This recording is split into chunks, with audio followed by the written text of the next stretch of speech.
Allô tout le monde, dans cette vidéo on va faire un petit rappel sur les fonctions et quelques notions utiles qui vous aideront à bien réaliser votre examen final.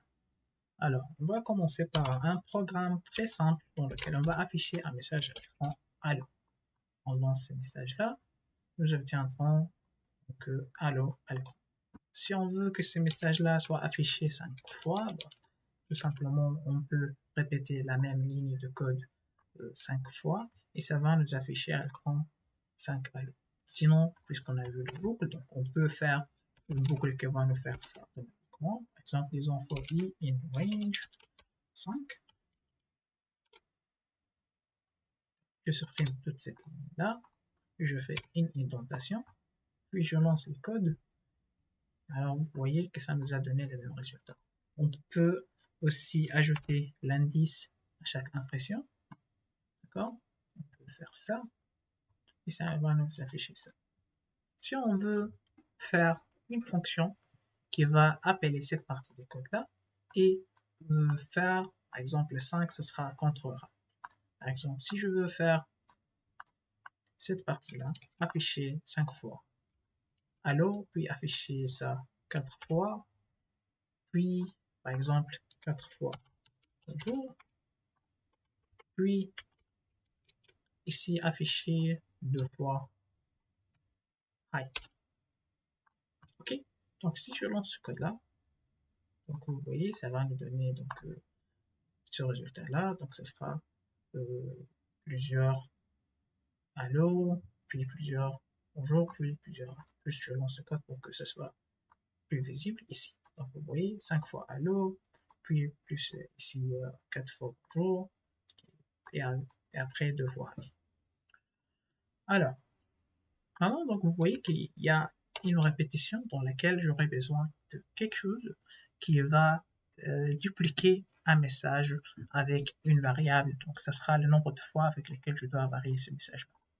Alors, je peux créer, à ce moment-là, je peux créer une fonction.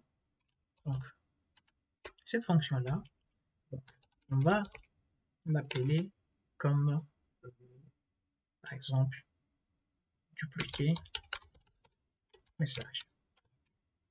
Ok, ça sera le nom de notre fonction. Ici, je mets les parenthèses pour vous donner l'impression qu'il s'agit d'une fonction. Ce n'est pas le nom d'une variable. Dans les fonctions, on ajoute toujours les parenthèses. Cette fonction-là va prendre comme paramètre, ça va être le nombre de fois. Donc, ce sera par exemple, disons, n qui est un entier.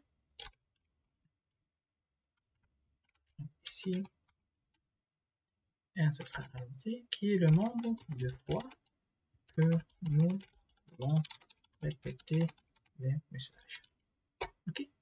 Et puis, ça sera une chaîne de caractères, disons S, une chaîne qui est notre message. Ok. Donc, cette fonction aura quoi comme retour? Elle aura rien. Pas de retour ici. Pourquoi pas de retour? Parce qu'elle va simplement faire un affichage. Donc, on ne va pas stocker le retour ici. Du coup, on peut déclarer cette fonction-là. Tout simplement, je peux copier-coller ces petits codes-là et faire def pour dire définir une fonction qui s'appelle donc avec ce nom, le nom qu'on a choisi pour cette fonction. Et entre parenthèses, ici, je dois mettre les paramètres que je veux ajouter pour cette fonction. Donc, ça sera le n et les s. Et puis, ici, je peux mettre ce code-là. Je dois ajouter une notation ici. Donc, ici, c'est notre code normal. Mais on voulait que ce code-là soit généralisé.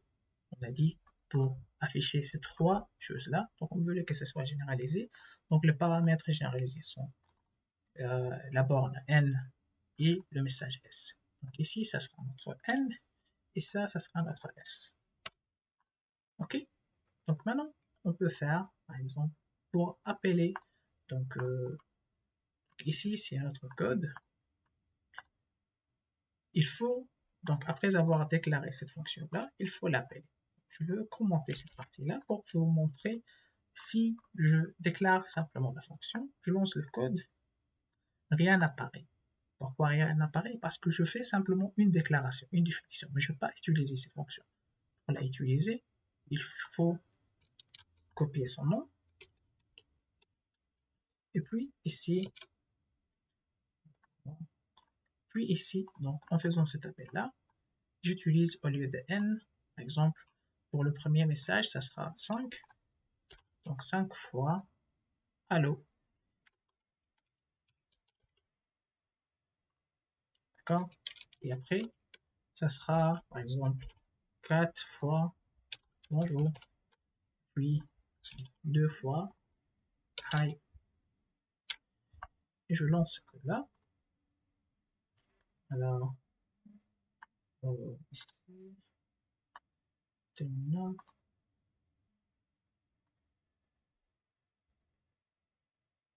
Alors, vous voyez que ça fonctionne. Et avec cette façon-là, on a utilisé les fonctions pour réduire ce code-là. Donc ça, pour une fonction sans aucun retour, qui va faire une certaine opération sans rien retourner. Si on veut faire une fonction qui retourne quelque chose, par exemple, je vais ici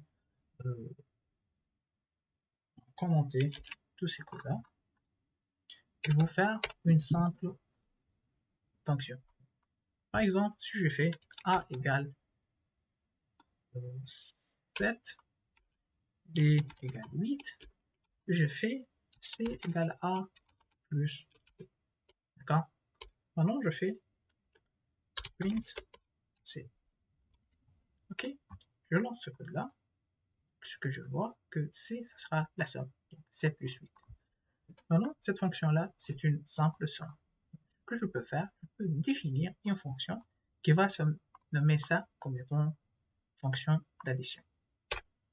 Par exemple, je peux faire def, une fonction qui s'appelle addition, qui prend deux paramètres, qui sont x et y, et qu'est-ce qu'elle va faire?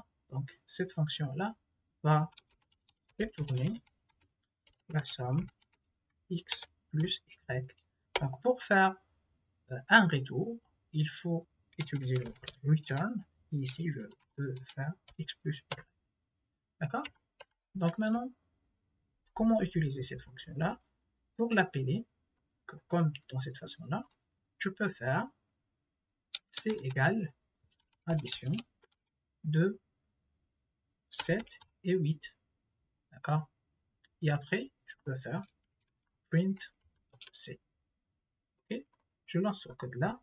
Nous avons imprimé 15, 15, 15 pour cette partie-là et 15 pour cette partie-là.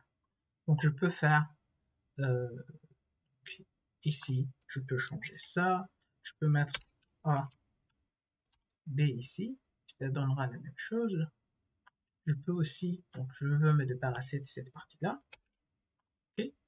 Je veux utiliser ici donc plusieurs valeurs, par exemple 8, 10, ça va donner toujours la somme de ces deux choses-là. Alors, ici, donc il y a beaucoup de choses qu'on peut ajouter. Par exemple, je peux faire la somme si je veux faire la somme au lieu de deux nombres seulement, je veux faire une somme de trois nombres, je peux ajouter un autre, x, y, z. Donc, ce sera la somme x plus y plus z. Et comme ça, ça va aller.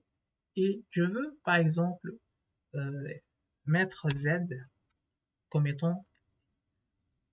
ayant valeur par défaut égale à 0. C'est-à-dire ici que lorsque l'utilisateur va donner simplement deux nombres, il va additionner les deux seulement. S'il va donner 3, donc il peut faire la somme de ces trois nombres. Ok, si je fais la somme de ces deux nombres-là, ça va imprimer ça. Si je fais par exemple d est égal à la somme 8, 10 et 15 et 5, pardon, et j'imprime ça, ça va afficher ça à l'écran. Donc 18, ça sera la première somme, 8 plus 10, et après donc 8, 10, 5, ça sera cette somme-là. Donc, et comme ça, on peut ajouter des valeurs par défaut donc, à cette fonction-là, et on peut l'utiliser comme paramètre optionnel lorsqu'on fait l'appel à cette fonction-là. Donc lorsqu'on fait appel, ici nous avons comme si deux paramètres obligatoires, et le troisième paramètre optionnel, c'est le z, qui aura par défaut la valeur 0. Si on spécifie une autre valeur, ça va être cette valeur-là va être prise par la fonction. Alors, et avec ça, on termine les petits rappels. Espérons que ça a rendu les choses beaucoup plus claires pour vous. Merci pour votre attention.